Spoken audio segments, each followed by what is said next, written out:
ಅವಳು ಬರೀ ನನ್ನ ಗೆಳತಿ ಅಲ್ಲ, ನನ್ನ ಪಾಲಿನ ದೇವ್ರು ಅಂತ ಮಹಾತಾಯಿ ಮಗನಾಗಿ ನೀನು ನನಗಿವತ್ತು ಇಷ್ಟೊಂದು ಪ್ರೀತಿ ತೋರಿಸ್ತಾ ಇದ್ರೆ ನನಗೇನು ಹೇಳಬೇಕು ಅನ್ನೋದೇ ಅರ್ಥ ಆಗ್ತಾ ಇಲ್ಲ. ನಿನ್ನ ಕೈಯಿಂದ ಇವತ್ತು ತುತ್ತು ತಿನ್ನೋದಕ್ಕೆ ಅದೆಷ್ಟು ಪುಣ್ಯ ಮಾಡಿದ್ಲು.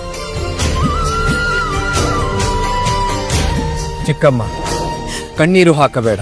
ನಿನ್ನ ಕಣ್ಣಲ್ಲಿ ನೀರು ಬಂದರೆ ಅಮ್ಮನ ಕಣ್ಣಲ್ಲಿ ನೀರು ಬಂದಂತೆ ನನಗೆ ನೋವಾಗುತ್ತದೆ. ನಿನಗೆ ಒಂದು ಮಾತು ಹೇಳುತ್ತೇನೆ ಕೇಳು. ನನಗೆ ನೀನು ಬೇರೆಯಲ್ಲ, ಅಮ್ಮ ಬೇರೆಯಲ್ಲ. ಅವಳು ನನ್ನನ್ನು ಹೆತ್ತವಳಿರಬಹುದು, ಆದರೆ ನೀನು ನನ್ನನ್ನು ನಿನ್ನ ಮಗನಿಗಿಂತಲೂ ಮಿಗಿಲಾಗಿ ಪ್ರೀತಿಸಿದ್ದೀಯ. ಈಗಲೂ ಅಷ್ಟೇ ಪ್ರೀತಿ ಇಟ್ಟುಕೊಂಡಿದ್ದೀಯ. ನೀನು ನನ್ನನ್ನು ಹೆರದೇ ಇರಬಹುದು ಚಿಕ್ಕಮ್ಮ, ಆದರೆ ನೀನು ತೋರಿದ ಆ ಅಕ್ಕರೆ, ನಿಷ್ಕಲ್ಮಶ ಮಮತೆಯನ್ನು ನಾನು ಮರೆಯಲು ಸಾಧ್ಯವೇ ಇಲ್ಲ. ರೇಣುಕಾ ಯಲ್ಲಮ್ಮ ಶ್ರೀ ರೇಣುಕಾ ಯಲ್ಲಮ್ಮ.